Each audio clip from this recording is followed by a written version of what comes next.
Welcome back to the deep dive. Yeah.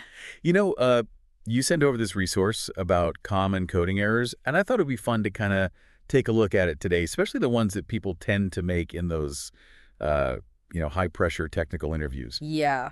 Those interviews can be brutal. It's a great resource, though. Definitely stuff in there that could help pretty much anyone write better code. Whether you're like prepping for an interview or just want to, level up in general. Absolutely. I mean, Yeah. I was going through it, and I was surprised by a few of the things they pointed out. Like, I consider myself, a fairly experienced programmer, but there were a couple of those mistakes where I was like, oh, wow, yeah, I've totally done that before. Right. It's a good reminder that those errors can sneak up on even like seasoned programmers, especially when you're under a time crunch or, maybe get a little overconfident. Yeah, for sure. The source even mentioned how, like, at those FAing companies, the big tech giants, even a tiny error can be the difference between getting your dream job or not. Oh, absolutely. The stakes are super high in those interviews. But, thinking beyond just the interview setting, I mean, why do you think these kinds of mistakes are so important to be aware of in, just the bigger picture of coding? Well, I think it's about building good habits from the beginning, right? Whether you're prepping for an interview or just working on, like, a personal project, understanding these pitfalls can save you so much headache later down the line. Totally. It's like, you're setting yourself up for success by avoiding those common stumbling blocks. So it's not just about, like, impressing an interviewer. It's about developing those solid coding skills that'll benefit you, in the long run. Exactly. It's about writing more robust, reliable code, no matter what you're working on. I love that. So, are you ready to jump into some of the specific mistakes that the article highlights? I gotta say, some of them were pretty surprising to me. Oh, yeah, let's do it. I'm always up for uncovering those sneaky little errors that can trip us up. Okay, perfect. So, the first one that really caught my eye was this concept of what they called mutable default arguments in Yeah. Python. Sounds like something even experienced Python developers can, like, fall into. Have you ever run into that one before? Oh, yeah, for sure. It's like a classic Python gotcha. It happens when you use something like a list or a dictionary as the default argument in a function. Okay, and why is that a problem? Like, what makes it so tricky? Well, the thing is, in Python, that default object, it's only created once, like right when you define the function. It doesn't get created every time you call the function. Oh, okay. So if you modify that mutable default argument inside the function, that change kind of sticks around for all the future calls. Exactly. And that can lead to some really unexpected and frustrating bugs. It's like you might think you're starting fresh each time, but you're actually carrying over changes from previous calls. Wow. Okay. I can see how that would be a really tough one to debug. Another one that stood out to me was what they said about this keyword in JavaScript. They made a point about how confusing it can be and how it trips people up in, like, all sorts of unexpected ways. Yeah. This keyword, it's definitely one of those things that can cause a lot of head scratching, especially when you're first starting out with JavaScript. So what makes it so tricky to work with? Well, the value of this, it actually changes depending on like how the function is called, you know? So it's really context dependent. So, like, the same keyword can mean different things depending on where it's used. Yeah, pretty much. And it gets even more complex when you're dealing with like nested functions and callbacks and things like that. Plus, methods like call, apply, or bind can, change how this behaves too. Sounds like you need a pretty deep understanding of JavaScript to really master this keyword, huh? It definitely takes some practice and, a good grasp of how JavaScript works under the hood. But once you get it, it can be like a really powerful tool. So we've talked about those two potentially tricky mistakes, but I'm curious, have you ever encountered any, like, real-world scenarios where these things actually cause problems? Where these kind of theoretical pitfalls translated into actual issues in a project? Oh, yeah, tons of times. Let me think. Oh, I remember once I was working on this web application and there was this bug where like users' shopping carts, they kept accumulating items from their previous sessions. It was a real mess. Oh, wow. That sounds frustrating for the users. Yeah. What was causing that to happen? Well, it turned out the function that was, supposed to initialize the shopping cart, it was using a list as a default argument. And because of that whole mutable default argument thing, every time the function was called, it was modifying that same list, instead of creating a brand new one each time. Ah, I see. So like items from previous sessions were like bleeding over into the new card. Exactly. It was causing all sorts of confusion, and people were ending up with like incorrect orders and stuff. It was a good lesson in really understanding how Python handles mutable objects. It all comes down to like the difference between call by value and call by reference. Okay, yeah, that rings a bell, but could you maybe refresh my memory on how those work? Sure. So with call by value, it's like you're passing a copy of the argument to the function. So any changes you make inside the function, they don't affect the original variable outside of it.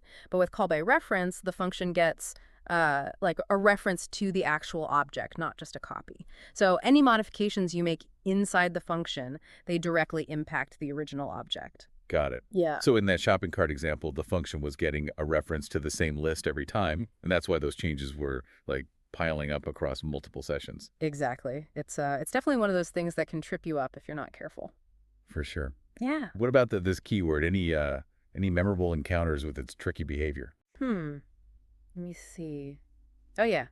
I remember one time I was working on a project and we were using event listeners, attaching them to elements on a web page. But for some reason, this keyword inside our handler functions, it wasn't referring to the element we expected it to. Oh, interesting. So this keyword was like pointing to the wrong thing. What was going on there? It turned out it was because of the way we were attaching the event listeners. Like the method we were using was causing this to kind of lose its intended context. Okay, so this can actually refer to different things depending on the surrounding code. I Yeah. guess that makes sense given what you said about it being context dependent. Yeah. It all depends on how the function is called, not just how it's defined.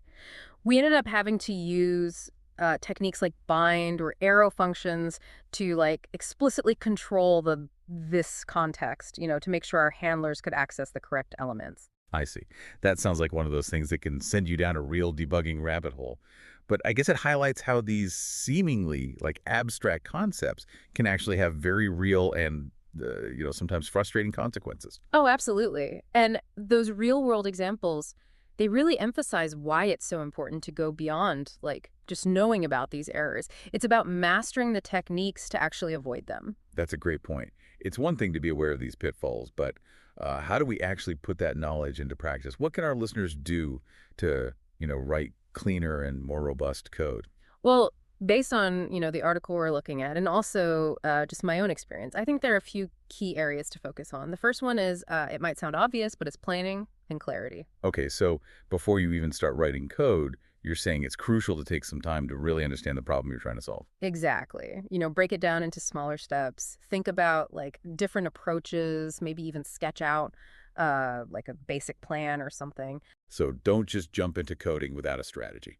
Right. It's kind of like, building a house without blueprints. You might end up with something that looks like a house, but it's probably going to have a lot of issues. And planning ahead, it can really help you avoid those overcomplicating things, mistakes that the article mentioned. That makes sense. I guess taking the time to plan things out can often lead to more elegant and efficient solutions.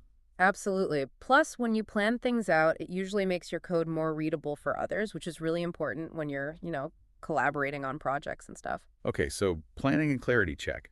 What else should we be thinking about? The next one is testing and debugging. Like, no matter how much you plan, you're bound to make some mistakes along the way, right? So rigorous testing is super important. Hmm. Test your code with a variety of inputs, including those, what do they call them? Oh, yeah, those edge cases. I mean, like those unexpected or unusual inputs that can sometimes break your code in weird ways? Exactly. And don't just rely on like manual testing either. Learn to use debugging tools effectively. They can be lifesavers. They can help you pinpoint the source of a problem so much faster. And whatever you do, don't ignore those compiler warnings. Oh, yeah, those are important. I know it's tempting to just dismiss them as like annoying pop-ups, but they're usually trying to tell you something important. They might point to potential bugs or areas where your code could be more efficient or even places where it could be more readable. So we should treat those warnings as valuable advice, not just like something to be brushed aside. Exactly. Now, the last piece of advice, and maybe the most important one, is continuous learning. The coding world's always changing. New languages pop up, new frameworks, new best practices. all the time. So it's not enough to just learn the basics and call it a day. Nope, not at all. The best programmers, they're constantly learning and evolving. They read books and articles, they experiment with new technologies, and most importantly, they seek feedback on their code. So like getting feedback from other developers or mentors, or even just like online communities. All of the above. It's really helpful to get those fresh perspectives on your work. Other people can often spot things that you might have missed, and they can help you learn new techniques, improve your coding style, all that stuff. Those are great tips. I really like what you said about continuous learning. It's a good reminder that, becoming a good programmer, it's not about reaching some endpoint, it's an ongoing journey. Well said. Speaking of journeys, I'm curious, have you ever fallen into any of those traps yourself? Those coding mistakes we were talking about earlier. Oh, absolutely. I don't think anyone is immune to those, no matter how hard they try. I remember once I was working on a Python project, and I made that classic mistake of using a mutable object as a default argument. It took me like hours to figure out why my code was acting so weird, with values changing seemingly out of nowhere. Finally tracked it down to that pesky default argument. It was definitely a learning experience, that's for sure. Oh, yeah, those aha moments, right? I've definitely had my fair share of those, especially when it comes to that slippery this keyword in JavaScript.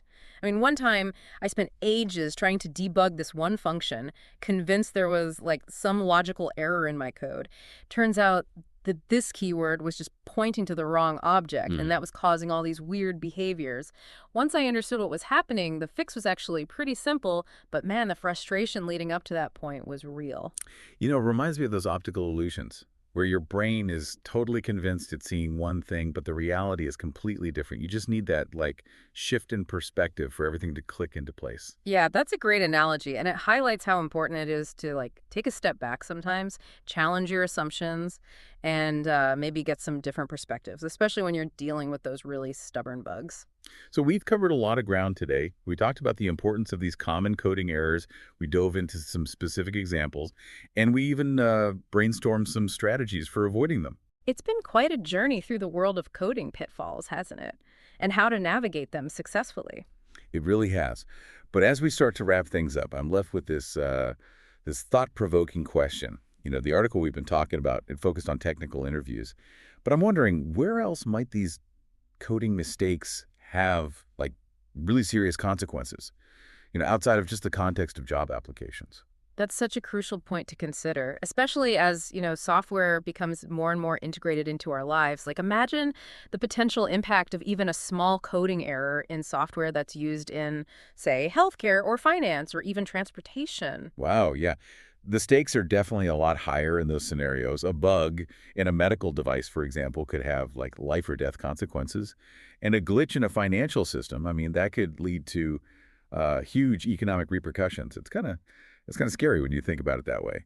Those small mistakes that we make as coders, they can actually have a pretty big ripple effect. Yeah, it's a good reminder that our work, as programmers, it really does have a real impact on people's lives. Absolutely. It brings us back to, like, the importance of all those things we were talking about earlier, Yeah. like planning, clarity, testing, debugging, continuous learning.